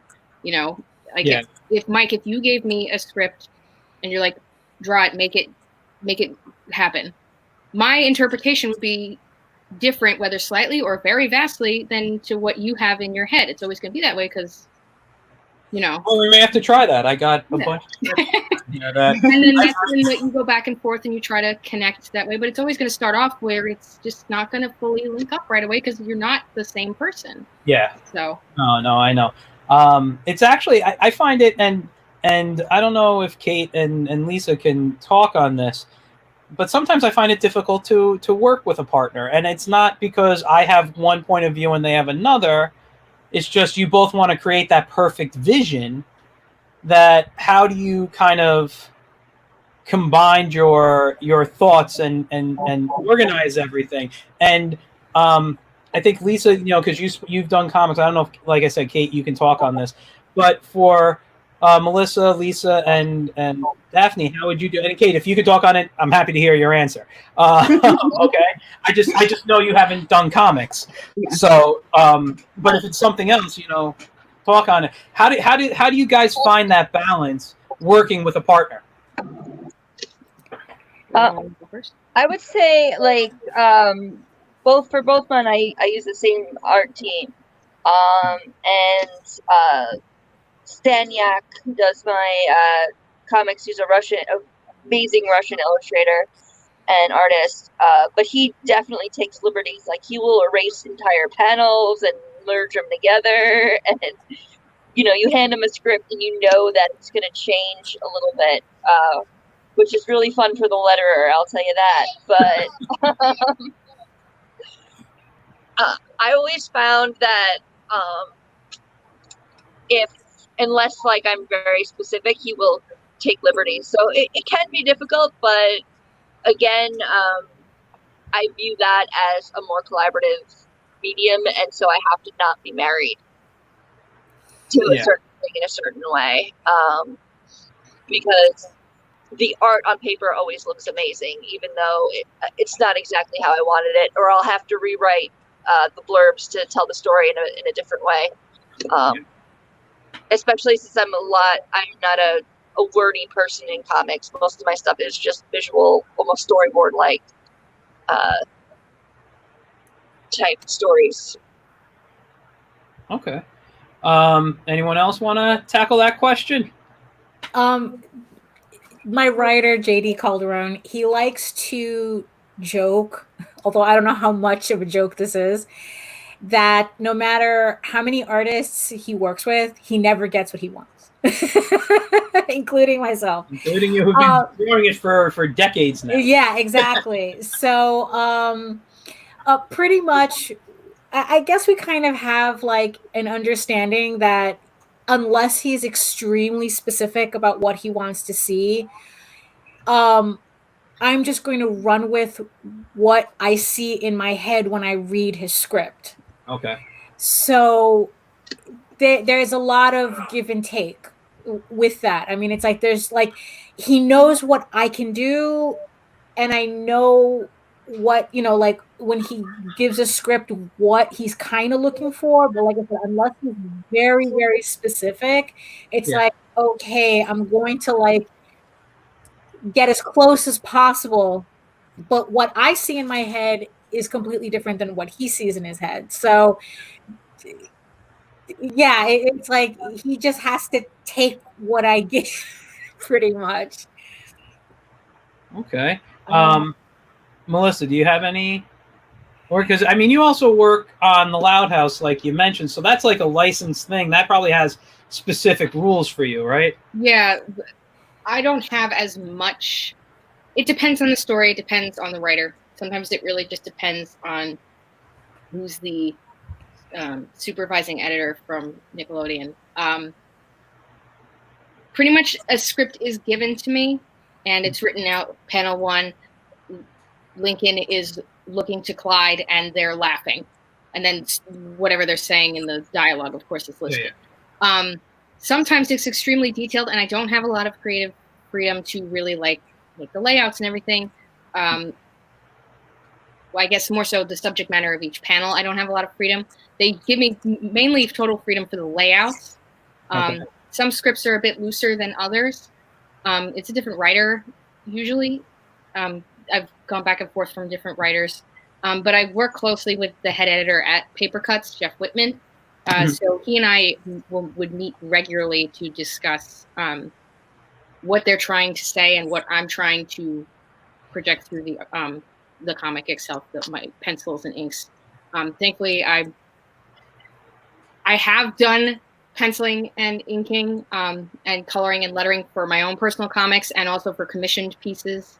Like someone had commissioned me to be the full artist to do all of that work for a full comic. I'm thankful now I'm just one of the members of the team in this process, and I just do the pencils and inks because it's a lot to take on all of that, then think about how it's also going to be inked, and also think about how it's going to be colored, while also meeting what Nickelodeon wants in regards to their style and making sure their characters come across. I mean, to the point of the size of the eye shape and everything like that.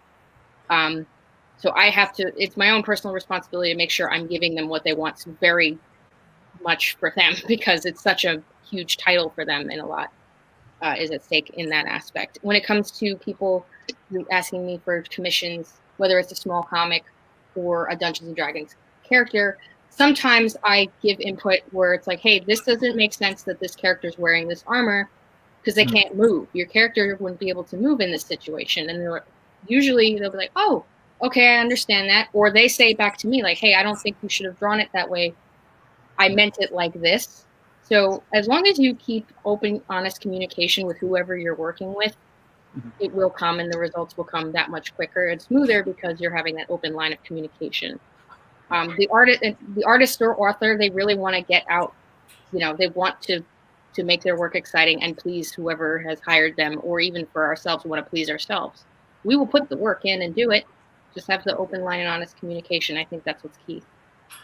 Okay. I got actually 2 quick comments for you, Melissa, from Christy Perkins. She says, my son loves the Loud House. OMG, and the Loud House is an amazing show. So what I want to say to her is she can find your work at the comic shops. Yes. And if you don't have a comic shop near you, please visit comicshoplocator.com so you can go find your local comic shop, and you can find comics on any genre. Actually, you know what? I have a great one I'd like to pitch to you guys. It's very fantasy-based. Not pitch to you guys, but show. And let me show this to you. I'll give myself the screen real quick so you can see it large. And I basically finished it. I got a few more pages to read. It's called The Afterrealm. Has anybody who read comics picked this up yet? Ooh. It's a Michael Oman book, and the work is beautiful. He worked on Powers for years, and I always felt like he was just drawing Batman the Animated Series constantly. Even though I think he also did the Mice Templar, right? I believe so. I believe that's him too. Yeah. But this, I feel, was like a style that just was shouting to get out, and it's got this like Norse mythology going to it, and the elves and stuff. I'd like to get another copy on it because my cat accidentally sneezed on it right over here. Aw. So cat stuff does not come out, but when it dried, it was readable. So, Kate, can you talk on this topic at all, or a little bit? Okay. Because in our I'm in the group of girls who I run our publishing company with. We are working. No outside people, just the 5 of us are working on a collaborative anthology based on a world that we built together. Okay. So we each built certain countries. We each made religions. We each put races in our countries. But our characters kind of travel into one another's countries. Mm-hmm. And it's actually really interesting to see how other people are going to interpret. You built that world, and they're going to put their characters in it. How are they going to perceive it? I think the biggest problem we had so far was just the discussion of whether dragons existed in only one place or whether they were in multiple places. So we're doing pretty good if that's our biggest problem. That's great.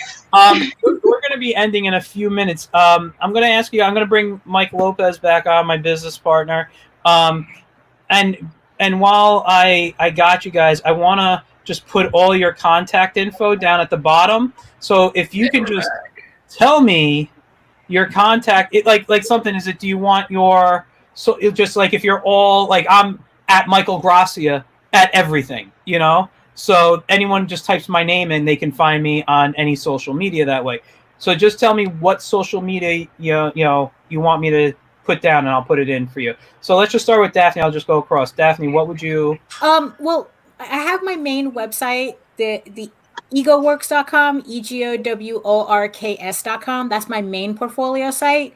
Okay. But if people are more interested in more videos, they can check out my channel on YouTube at youtube.com/Daphne Lage Art. DAPHNE Lage LAGE Art. ART.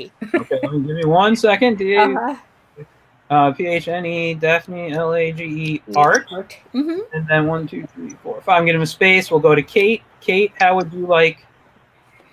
My website's pretty easy. It's kateseger.com.